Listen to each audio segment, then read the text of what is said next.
Hey, it's Kevin with the New Warehouse podcast here at MODEX 2026. Hey,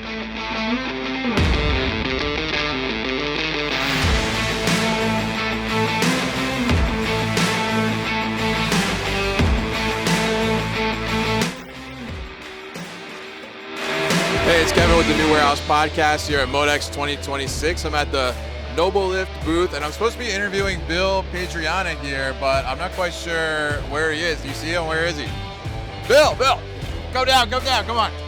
All right, there he is. I found him. He's up there playing around. So we're going to talk to him about some of the latest with Noblelift and hear what's going on, especially with their big announcement this week. So let's get Bill over here and chat with him.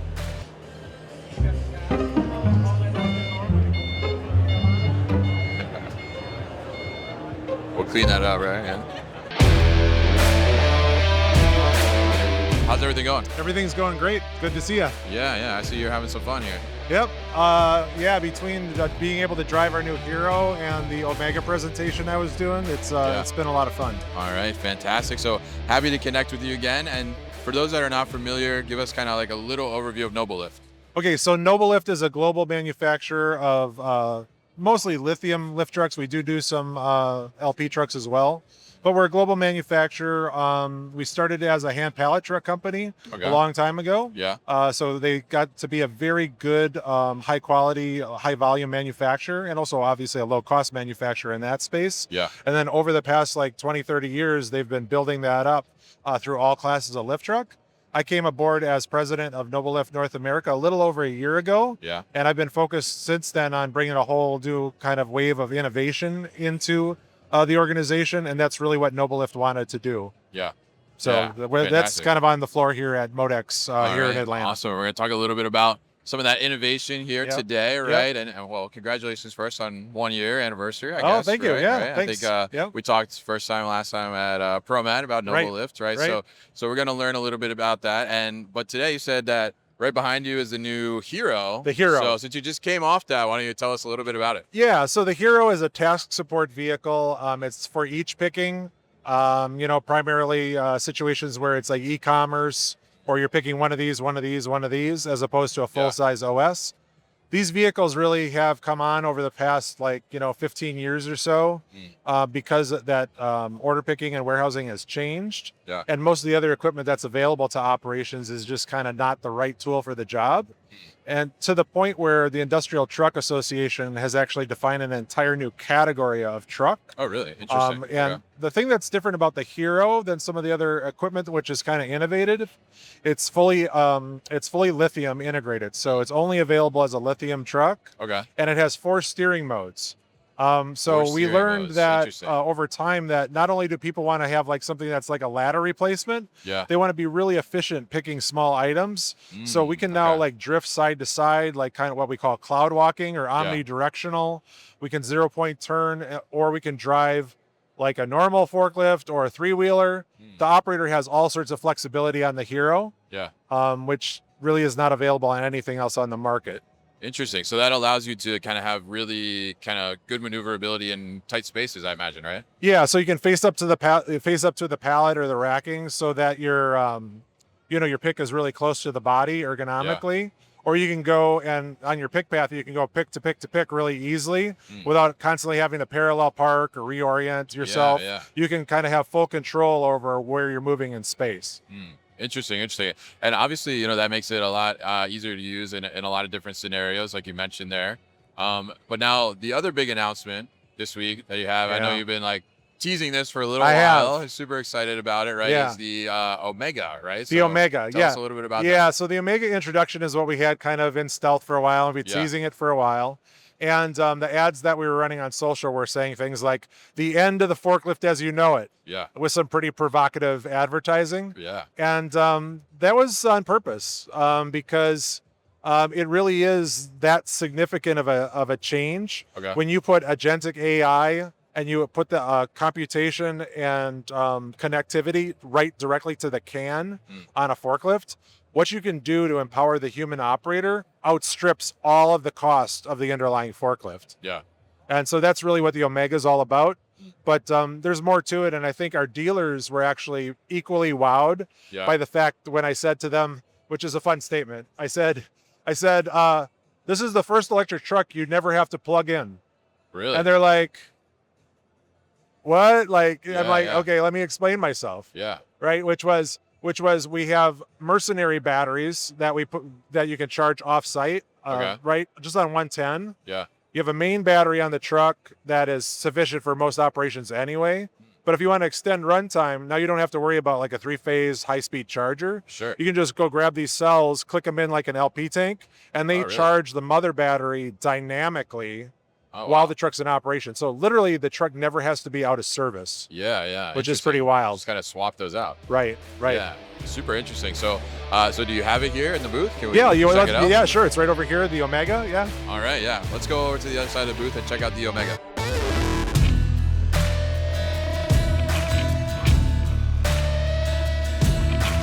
All right, now we're on the other side of the Noblelift booth here. We got Bill to stop playing with the Hero, so now we're gonna check out the Omega here that Bill just told us a little bit about. So this thing is, first off, this thing looks pretty sleek. Yeah, it's on purpose. We did a blacked out version of the launch Omega for a reason. It's murdered out, yeah. Right, yeah, because a lot of the things we were setting up is this whole idea of the end of the forklift as you know it. Right, yeah. And during my presentation, one of the things I said is, sort of tell you people that have been around for a long time and love forklifts, the traditional forklift is dead. Yes. So basically, as kind of a homage or just in tribute to the old forklift of the past, we're dressing it in black this week.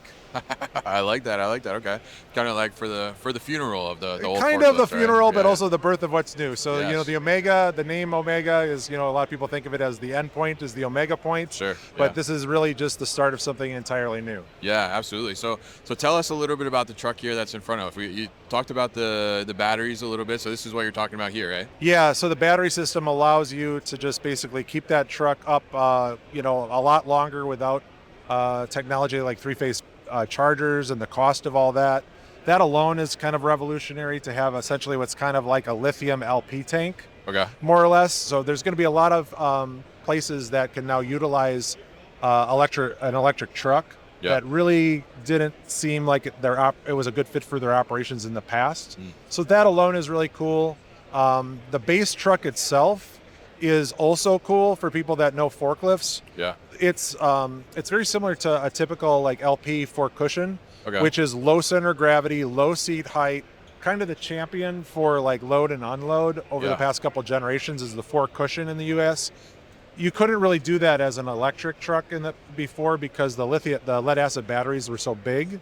And still, if you go around the floor today and you look at a lot of electric lift trucks, the seat height is really high and the truck's proportions are high center of gravity. So that alone, the Omega design is very modern and it has a very open compartment, as you can see. That helps with all the situational awareness for the driver because now we're bringing so much more technology to the point of use. Yeah, absolutely. And I can definitely see there's ease of access to get in here a little easier.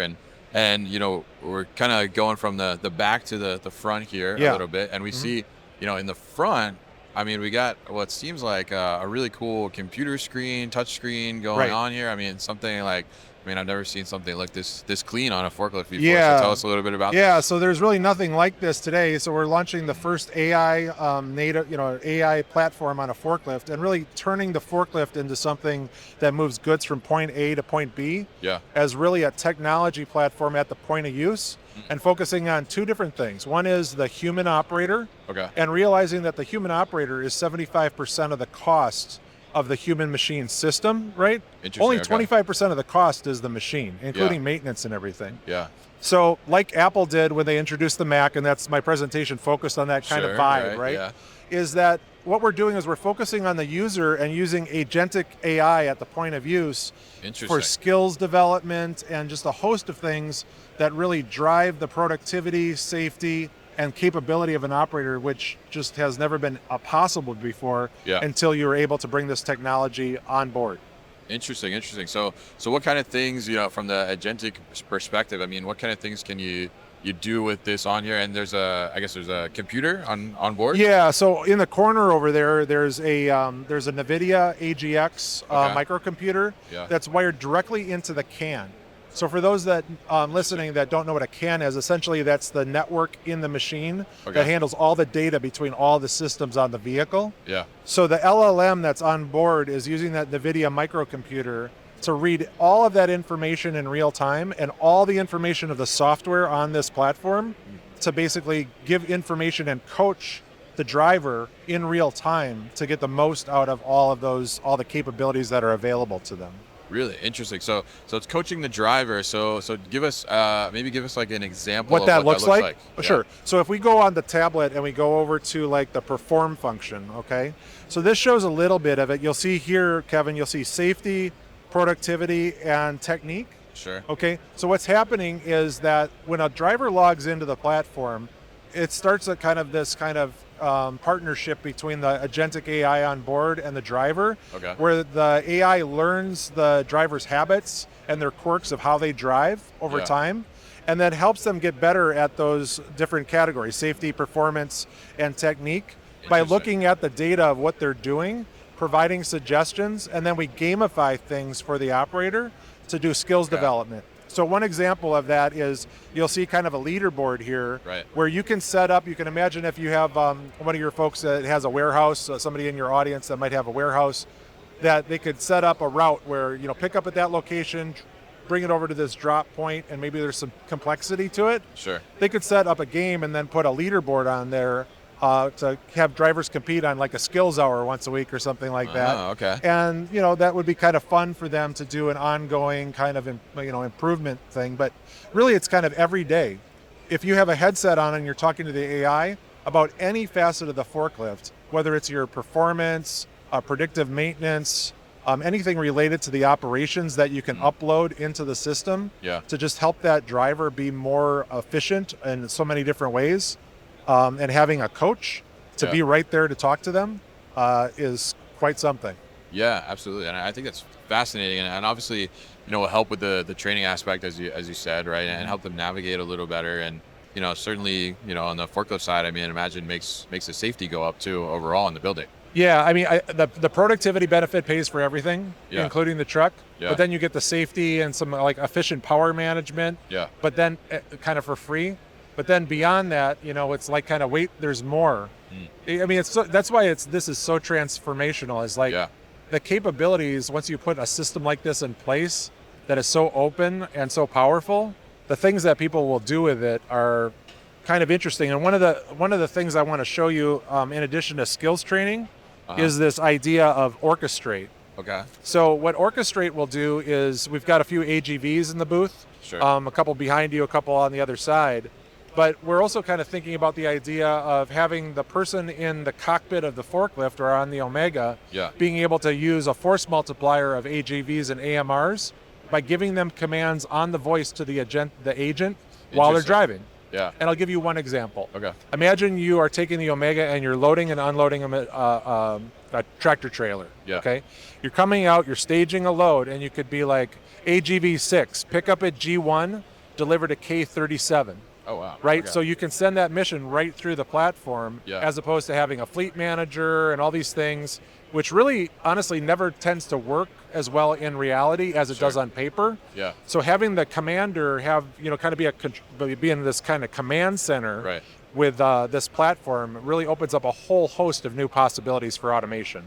Yeah, it's fascinating. I think that's really cool, too, that you can kind of enable the human operator to essentially communicate to, the AGV or the AMR, like you said, as a worker, right? Like basically a coworker, right, in a sense. That's right. It's kind of like a team. It's extending, it's like a force multiplier. Yeah. And as somebody gets more skilled with doing this, you would think they could command a little bit higher salary as well. So I think we're going to see a lot more of that as human in the loop automation is, it's more practical for a lot of places. Right. Full auto is hard. Yeah. But keeping the human in the loop and giving the human tools like this agentic AI platform, I really believe that this is actually going to, for quite a long time, outperform full automation, because you're taking technology and you're powering the most flexible, kind of adaptive most situational aware thing that still exists on this planet as of today at 3 o'clock on a Wednesday in April of 2026.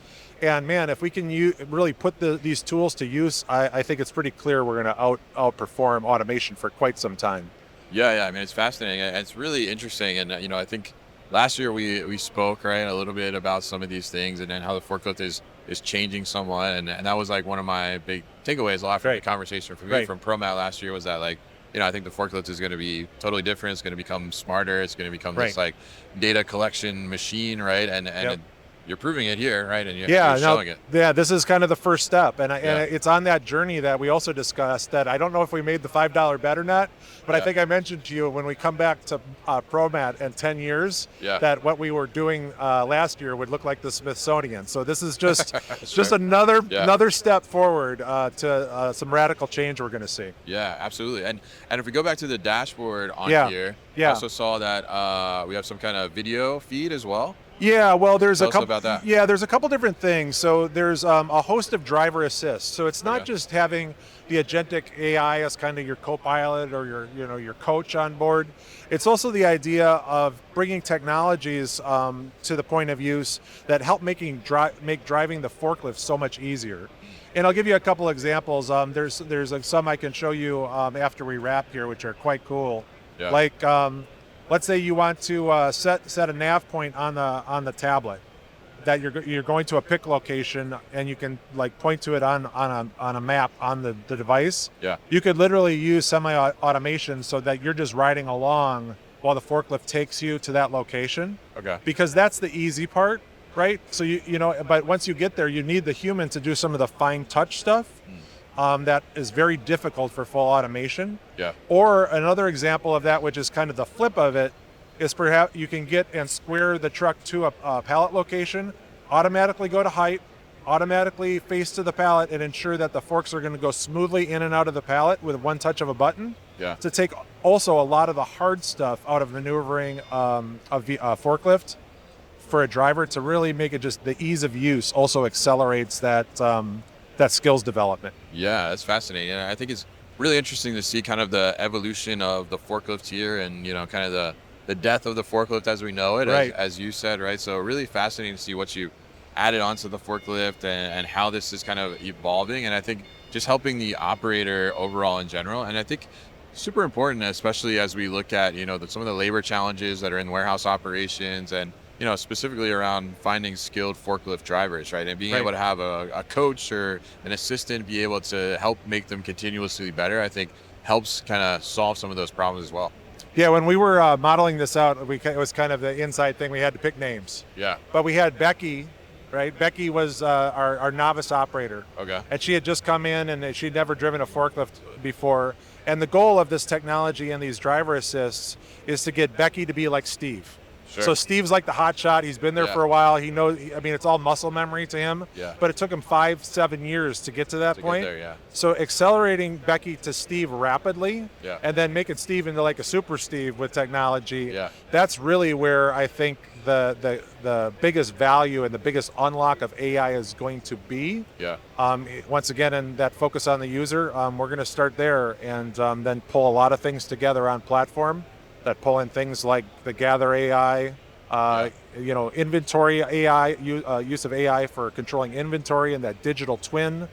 There's other folks like Terminal AI are doing that outside in the yard. Yeah. But we're really focused on that operator, and I think that's the clearest unlock for this new technology. Yeah, absolutely. And fantastic to see it. And thank you so much for showing us the latest here from Noblelift today. Always welcome. And if people want to learn more about the Omega or the Hero that we talked about earlier, anything Noblelift, what's the best way to do that? Yeah, they can go to nobleliftna.com on our website, and we've got some pages up already on the new Omega forklift and the AI system that we call Noble One. Yeah, absolutely. So fantastic to hear about this here at the Noblelift booth with Bill. And you heard it here. I mean, this is the future of forklift as of right now. But as Bill said, in 10 years, we're going to see something completely wildly different. And this is just kind of the beginning and the foundation of that. So we'll be looking forward to seeing how you continue to tinker. And I know your mind is super innovative. So looking forward to seeing what you roll out with. I got 9 more years to go. So we'll see what happens. Here we go. I want that $5 though. So we'll see. So we'll put all the information about Noblelift so you can find out more at thenewwarehouse.com as well as in the show notes. So Bill, thanks once again. Thanks a lot, Kevin. Good to see you as well. Hey guys, thank you so much for tuning into today's video here on our YouTube channel, the New Warehouse Podcast, and I appreciate you tuning in. If you liked what you saw, make sure you subscribe to our channel, and if you like this video in particular, make sure you like it as well. And if you want to get this great t-shirt that you see in the video behind me, Warehouses Are Sexy, head to warehousesaresexy.com and get your own.